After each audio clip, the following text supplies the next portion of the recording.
नमस्कार, भारत एक्सप्रेस देख रहे हैं आप। आपके साथ मैं हूं उज्जवल मिश्रा। बसपा सुप्रीमो मायावती ने आज पार्टी के लिए एक बड़ा फैसला ले लिया। अपने भतीजे आकाश आनंद को मायावती ने अभी तक जिम्मेदारियों से मुक्त किया था, लेकिन अब पार्टी से ही बाहर का रास्ता दिखा दिया है। अब उसके बाद आकाश आनंद का राजनीतिक भविष्य क्या होगा और अपने अस्तित्व की लड़ाई लड़ रही बसपा में मायावती ने ऐसा फैसला क्यों लिया, ये समझने की कोशिश करेंगे। हमारे साथ consulting editor Praveen Tiwari sir हैं और deputy bureau chief Ajit Pratap Singh sir हैं। तो प्रवीण सर, पहले आपसे ही कि मायावती अमूमन बहुत वैसे हार्श फैसले लेती हैं और पिछले कई दफ़े हम देख चुके हैं, लेकिन अपने ही अस्तित्व की लड़ाई लड़ रही है बसपा। मुश्किल दौर से गुजर रही है। कई ऐसे चुनाव लड़ चुकी है जहां पे नोटा को ज़्यादा वोट मिले और बसपा को वोट कम मिले। बावजूद उसके मायावती का इस तरीके का फैसला, ये स्टैंड क्या लग रहा है आपको? क्या उनके दिमाग में चल क्या रहा है? देखिए, मैं दर्शकों को पहले बता दूं कि जब ये उज्जवल मुझसे कह रहे थे कि भाई बात कर लीजिए, नीतीश कह रहे थे बात कर लीजिए इस विषय पर, तो मैंने कहा कि अब मायावती जी की राजनीति पे क्या बात की जाए। और इसकी बड़ी वजह ये है कि मायावती जी की जो राजनीति है वो आपको एक सामने दिखाई देगी। एक तो जैसे दलित मूवमेंट हम चला रहे हैं, शोषित वंचित समाज के लिए हमें कार्य करना है, ये उनके कुछ एक फिक्स वर्ड्स हैं जिनके ऊपर उनका बड़ा एम्फेसाइज होता है। लेकिन हकीकत में उनकी राजनीति देखी जाए तो संगठन पे पकड़, कार्यकर्ताओं पे कितनी पकड़ है, उनका एक काडर है। जब चुनाव होते हैं तब वो खासी एक्टिव होती हैं, क्योंकि उनका टिकट लेने के लिए बहुत सारे उत्साहित होते हैं। और मैं आपको बता दूं, ये आगरा, हाथरस ऐसा बड़ा क्षेत्र है, अजीत भाई और बताएंगे आपको, जहाँ पे बहुजन समाज पार्टी का हमेशा एक अच्छा काडर रहा है। वहाँ पर तो टिकटों की मारामारी होती है, बड़े बड़े व्यवसायियों में होती है। खैर, मैं उस पर नहीं जाऊँ, इसलिए मैं कह रहा था कि इस राजनीति पर, मायावती जी की राजनीति पर तो बात बहुत लंबी चली जाएगी। लेकिन उनका ये जो फैसला है, इस फैसले में उनके ट्वीट, पहले भी जो कार्यवाही की गई थी और अब तो खैर पार्टी से निकाला गया, एक शब्द को पकड़िए जो बार बार आकाश आनंद के लिए यूज़ करती हैं। वो क्या है? अपरिपक्वता। अपरिपक्वता हर जगह कहती हैं, अपरिपक्वता कहती हैं। तो उनका ये कहना है कि ये इनका दिमाग सही काम नहीं कर रहा है। अब क्या करें, वो घर परिवार का बच्चा है, किसको सौंपें? उनको तो वारिस माना जाता है उनका, कि पार्टी यही संभालेंगे आने वाले समय। और ये क्राइसिस है। पता नहीं, आपसे बात कर रहा था किससे कि एक बार ममता बनर्जी, मायावती, इनके पार्टियों का क्या होगा आने वाले समय में। एक ये भी विषय हमारे भारत एक्सप्रेस पर एक चर्चा में निकला था। अस्तित्व की लड़ाई तो है। जैसे काशीराम जी की विरासत को मायावती ने न सिर्फ आगे बढ़ाया बल्कि और निखारा। उसकी वजह ये थी कि वो एक एक्सेप्टेबल चेहरा बन गई। आकाश आनंद को पता नहीं, या तो वो खुद थोड़ा सा हिचकती हैं, या हो सकता है सचमुच, क्योंकि वो ज़्यादा बेहतर जानती हैं, हमसे आपसे ज़्यादा जानती हैं वो आकाश आनंद को। आप जानते होंगे 2-4 सभाओं की वजह से, आप जानते होंगे उनके ट्वीट्स की वजह से, आप जानते होंगे उनके बारे में जो खबरें आई हैं। बहुत कम इंटरव्यूज़ देते हैं, बहुत कम लोगों से उनकी बातचीत होती है, तो उनको समझना, उनका व्यक्तित्व क्या है वो समझना बड़ा मुश्किल है। हो सकता है मायावती जी के कंसर्न जेन्युइन हों, वो जानती हों कि इनके कई काम आत्मघाती हो जाते हैं। दूसरा, मुझे बड़ा अजीब लगा है। अजीब इसलिए लगा क्योंकि उनका जो पूरा ट्वीट ट्रेल है, उनका जो 2-3 ट्वीट उन्होंने एक के बाद एक किए हैं, उस ट्रेल को आप पढ़ें तो मुझे ऐसा लगता है वो पारिवारिक लड़ाई ज़्यादा चल रही है, कि अपने ससुर के ज़्यादा प्रभाव में हैं और अपने ससुर की तरह, हाँ, अपने ससुर की तरह ही काम कर रहे हैं। एक बड़े राजनीतिक दल, एक बड़ी नेता का इस तरह के पारिवारिक लोगों के बारे में टिप्पणी करना, आप सिंपल एक लाइन में भी लिख सकते थे। आपको मैसेजिंग करने की ज़रूरत नहीं है कि आप पूरी दुनिया को बताओ कि ये ससुर के प्रभाव में, इसलिए इन्हें मैं निकाल रही हूँ। अब ये मुझे बड़ा अजीब लगता है कि एक पॉलिटिकल एनालिस्ट के तौर पर मैं इसकी क्या एनालिसिस करूं कि कोई अपने ससुर के अब वो ससुर मायावती जी को क्या प्रॉब्लम दे रहे थे, वो ससुर साहब का किससे क्या समीकरण बैठा हुआ है, वो बहुजन समाज पार्टी के लिए किस तरीके से नुकसानदायक है, आकाश आनंद कैसे मायावती को नुकसान पहुंचा रहे थे। ये एनालिसिस की बहुत सारी चीज़ें हो सकती हैं, लेकिन वो लिख रही हैं कि ससुर साहब के प्रभाव में हैं, पहले भी प्रभाव में रहे हैं, उन्हीं की गोदी में बैठे हुए हैं, इस तरह के उन्होंने बातें लिखी हैं। मैं ऐसा मानता हूँ, ये एक तो खबर तो है ही बड़ी, इसलिए आप इस पे चर्चा कर रहे हैं। हालांकि बहुजन समाज पार्टी पूरी तरह हाशिए पर जा चुकी है। जिस तरह उनकी सीटों का गिरना हो, वोटिंग परसेंटेज का गिरना हो, राजनीतिक अस्तित्व की लड़ाई शुरू होना हो, धीरे धीरे पार्टी बिल्कुल एक तरीके से वाइंड अप मोड में लगातार मुझे दिखाई दे। कुछ हो जाए चमत्कार तो कहा नहीं जा सकता, कोई भी एक आंदोलन, कोई भी एक क्रांति, लोगों का विश्वास, लेकिन अभी धीरे धीरे मायावती जी ने वो विश्वास मुझे लगता है कि खोया है। और कई और अन्य दलित शोषित समाज के लिए काम करने वाले नेता भी उभर कर सामने आए हैं।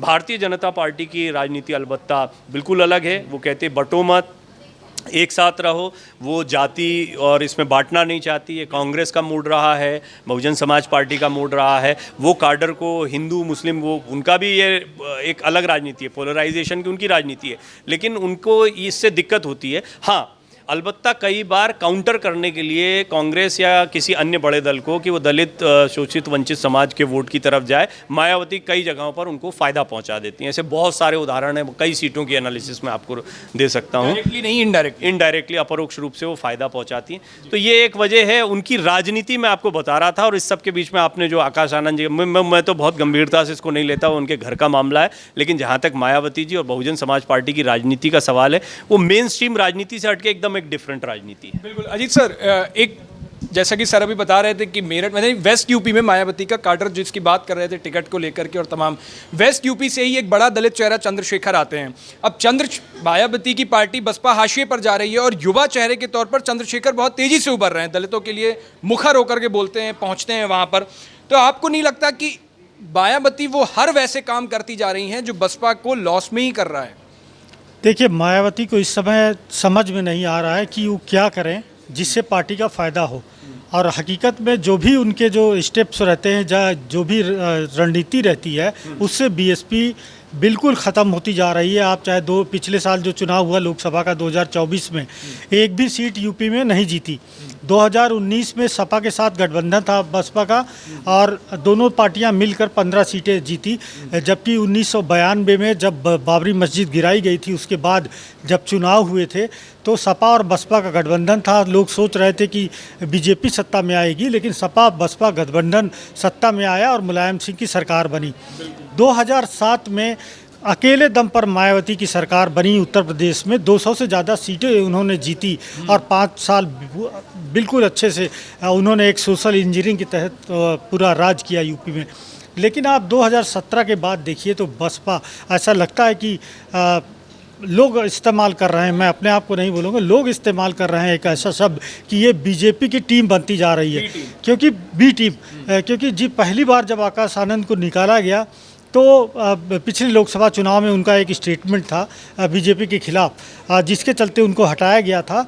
मायावती ने बोला कि ये इमेच्योर है और इस तरह की स्टेटमेंट बीजेपी के खिलाफ नहीं देना चाहिए, इतनी आलोचना नहीं करनी चाहिए। तो ऐसा लग रहा है कि वो बीजेपी के साथ अपना जो है कुछ जो सीक्रेट गठबंधन है उसके साथ चल रही हैं और विपक्षी पार्टियों को हराने का काम करती हैं। तो अब जो स्थिति बन रही है, इस स्थिति में हो सकता है कि आकाश आनंद उनको सूट न किए हों, उनकी जो राजनीति है, क्योंकि वो चाहती कि हम बीजेपी के साथ चलें और आकाश आनंद एक नया आंदोलन, नया रास्ता तैयार कर रहे थे।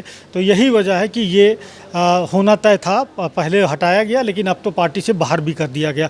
आगे हम देखेंगे कि बीएसपी में और भी तोड़ फोड़ टूट फूट होगी और पार्टी एकदम हो सकता है ख़त्म हो जाए या दूसरी पार्टी में मर्ज हो जाए, क्योंकि अब उनके पास आप देखिए 2022 का जो चुनाव हुआ विधानसभा, सिर्फ एक सीट मिली उमाशंकर सिंह की, और वो भी यदि वो इंडिपेंडेंट लड़े होते तो वो भी जीत जाते, बसपा के नाम पर नहीं जीते हैं। तो कुल मिलाकर एक ऐसी पार्टी जिसका प्रभाव लगभग समाप्त हो चुका है, ये सब अब वहाँ दिखाई पड़ेगा। और आने वाले दिनों में देखेंगे उनके भाई है, उनको कोऑर्डिनेटर बनाया गया, उनको भी हटाया जाएगा।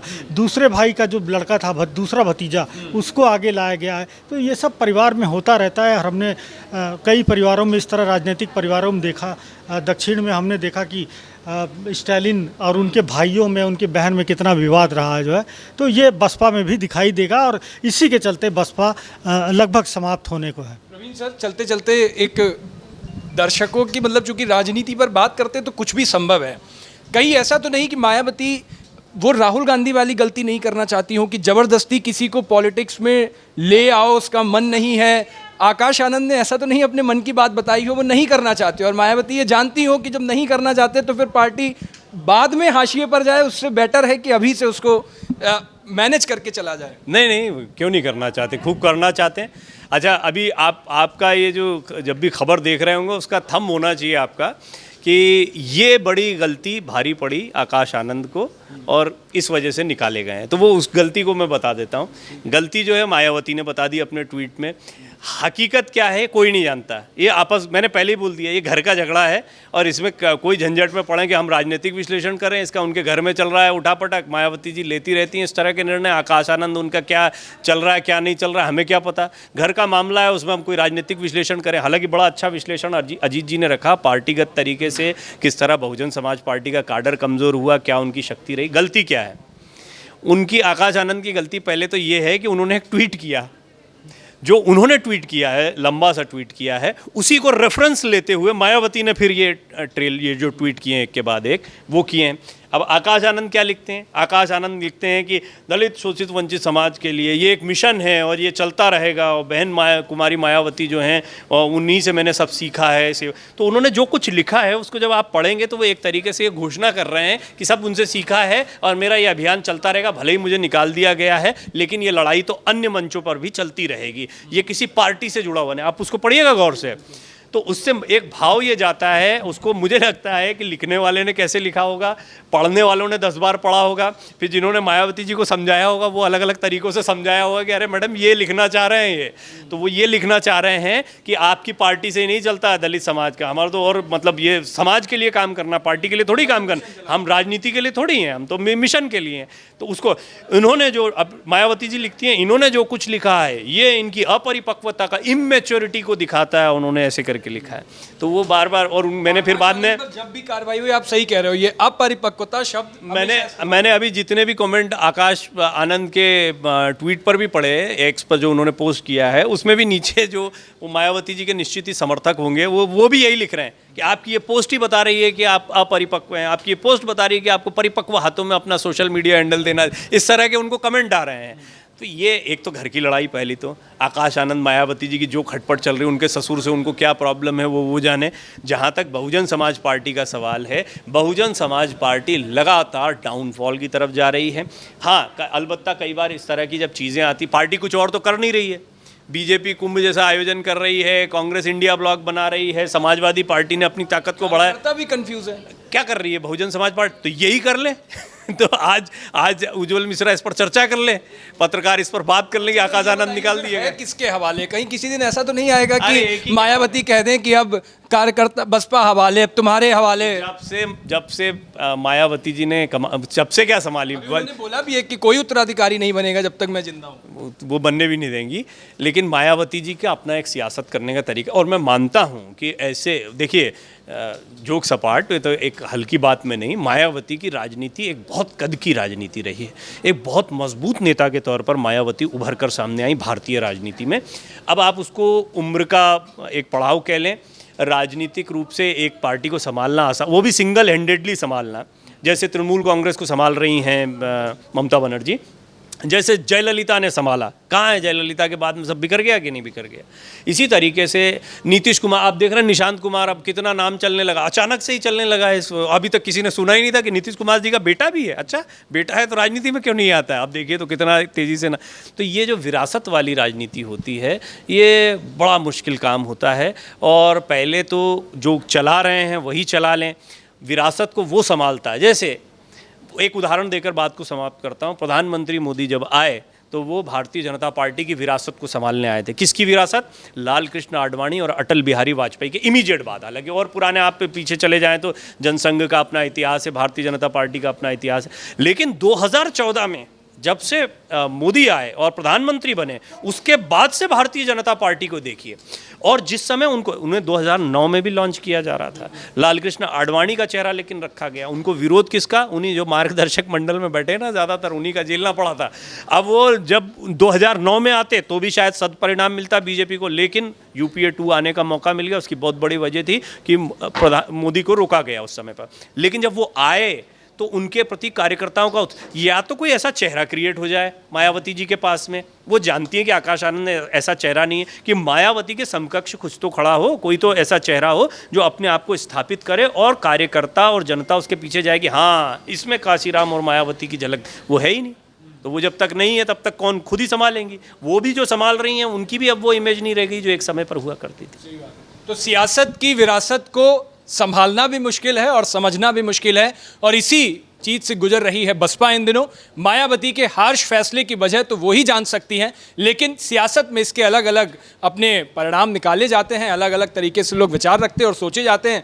अब मायावती ने ऐसा क्यों किया ये तो वही जानती होंगी, किस तरीके से किया वो भी वही जानती होंगी, लेकिन इससे राजनीतिक परिणाम क्या निकल के आएंगे ये तो आने वाला वक्त बताएगा। हालांकि आकाश आनंद पर हुए इस एक्शन को लेकर आपकी क्या राय है? अपनी राय हमें कमेंट बॉक्स में जरूर बताइएगा। देश और दुनिया की बाकी तमाम खबरों के लिए देखते रहिए भारत एक्सप्रेस।